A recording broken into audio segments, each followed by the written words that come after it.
Don't make this Black Friday mistake. No, I'm not talking about buying the wrong TV. I'm talking about walking into Black Friday on an empty stomach, low on sleep, and surrounded by cinnamon rolls, pretzels, and buy two, get one candy. That's the real disaster. Picture this with me. It's 5 a.m., the parking lot is chaos, people are clutching giant coffees, the door is open, you rush in, and the first thing that hits you isn't the sales rack, it's the smell of warm sugar from the food court, cinnamon, pretzels, syrupy coffee drinks, and your brain is like, you know what would be great with these discounts? Carbs. Today I want to help you survive Black Friday without wrecking your blood sugar, your cravings, or your progress. Whether you're metabolically healthy or already struggling with insulin resistance, prediabetes, or obesity. As a doctor who focuses on obesity, nutrition, and metabolic health, I can tell you, Black Friday is not just a shopping event. It's a carefully engineered metabolic trap. So stay with me, because by the end of this video, you'll have a simple game plan to keep your insulin and your credit card from being completely abused.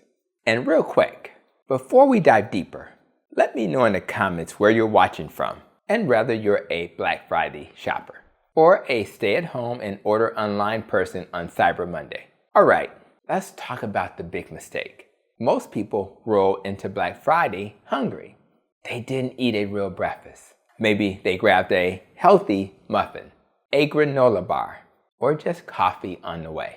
And now they're making decisions with a low blood sugar brain. That's like sending a toddler into a toy store with your wallet. It's not going to end well. Here's what the science tells us. Studies have shown that when people shop while hungry, they don't necessarily buy more items. They buy more calories. The cart looks the same in size, but the food in that cart is more energy dense, higher in calories, and usually more junky. And it's not just food. One really interesting study found that when people were hungry, they bought more non-food items too. Hunger literally puts your brain in acquire mode. Your body is saying, we might be in danger. Grab resources. And your brain doesn't care if that resource is a flat screen TV or a bag of chocolate-covered pretzels. Now, layer on top of that, you're walking into an environment that's deliberately designed to take advantage of that state. Let's take a little tour of the Black Friday food gauntlet. You start with the coffee shop drive-thru. The line is long. You're tired. You see peppermint mochas, caramel brulee lattes, pumpkin spice, all the seasonal sugar bombs dressed up as beverages. That's dessert in a cup, but it's being marketed as just coffee. Then, maybe you grabbed a muffin or an energy bar because it sounded healthy. Both of those are usually just cake and candy with better branding. You finally get into the store. Now you've got checkout lanes lined with candy bars, chocolate, fun-sized packs that are somehow never fun the next morning. Department stores with those fancy dark chocolate boxes right by the register. It's dark chocolate. It's good for your heart, right?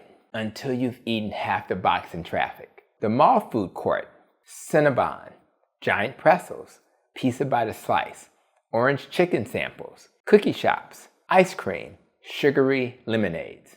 And all of it is perfectly positioned so the smell hits you before the sale signs do. Then you've got the free samples. I'll just have one. By the time you're on sample number 6, you've basically had a full snack without even admitting you ate. None of this is accidental. We call this choice architecture.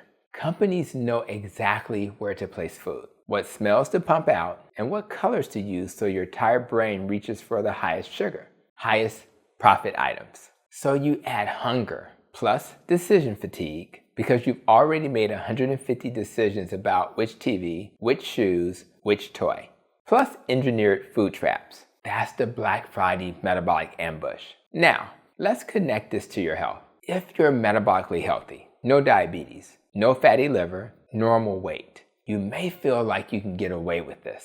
But repeated days like this, high sugar, lots of snacking, big insulin spikes are exactly how people gradually move from normal to pre-diabetic over years. If you're already metabolically challenged, insulin resistance, prediabetes, diabetes, struggling with obesity, PCOS. Your margin for error is small. These big sugar surges can mean higher blood sugars all day, more inflammation, worse cravings tomorrow, more water retention, and a "why do I feel so awful" hangover the next morning. So what do? We don't cancel Black Friday. We change how we show up for it.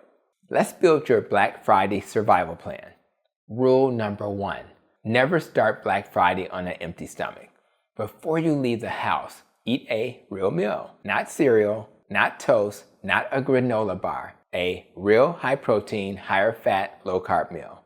Think eggs and bacon or sausage, steak and eggs, an omelet loaded with leftover meat and cheese. And if you're a carnivore, this is your time to shine. Ribeye, burger patties, whatever you love. Why?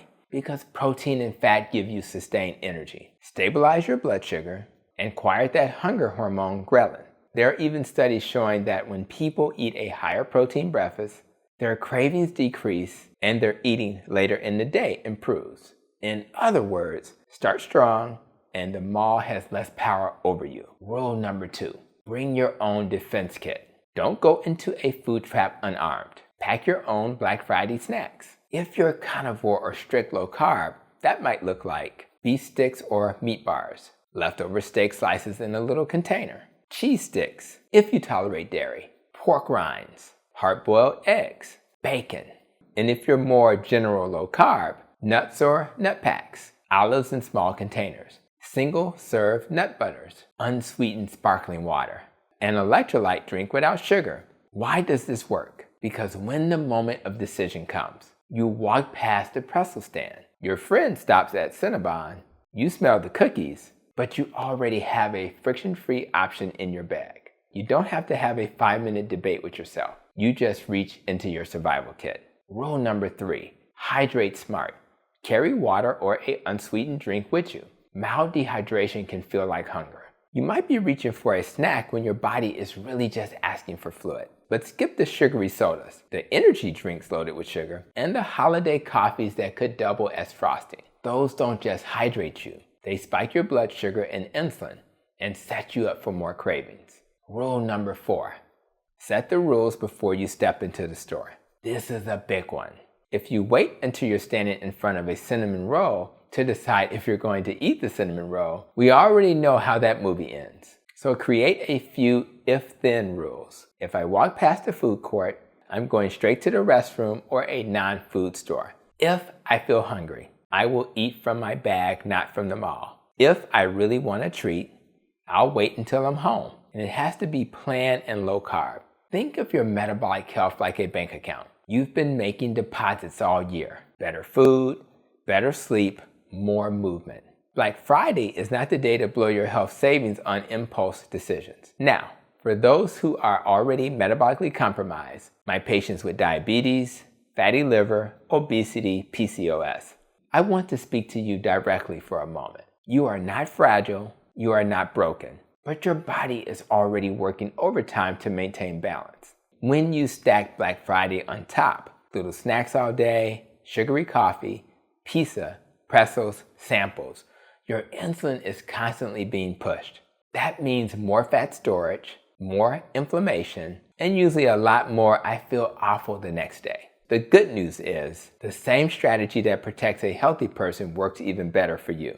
Eat before, pack your food, hydrate, have rules. You'll actually feel better, shop better, and you'll be more likely to enjoy your purchases instead of regretting them over a plate of leftover pie. Now let's be real. What happens if you slip? You're human. I'm human. Temptation is real. If you find yourself halfway through a cinnamon roll, this is not your cue to say, well, I blew it. Might as well turn this into a full Black Friday carb festival. No. You pause, you breathe, you say, okay, I had the thing. Now I'm done. Then you go back to your plan. Drink water, eat some protein at your next opportunity. Don't starve yourself as punishment. That usually backfires. Just get back to your normal, low-carb, keto, or carnivore pattern. And then, this is important, do a tiny debrief. Ask yourself, where was I? Had I gone too long without eating? Was I tired, stressed, or emotional? Was I standing right in the middle of a food court? Use that information to make a better plan next time. That's how you protect your nest, your nutrition, exercise, stress and sleep, and how you think, even in the middle of holiday chaos. So if this was helpful, let me know in the comments what your biggest Black Friday food trap has been in the past and what you're going to pack in your survival kit this year. And if you want more tools to keep your metabolic health strong through the holidays, make sure to like this video, subscribe, or just click on the video right here on the screen. This Black Friday, don't just chase discounts. Protect your insulin, protect your brain, protect your future self. Your flat screen TV won't thank you, but your body will.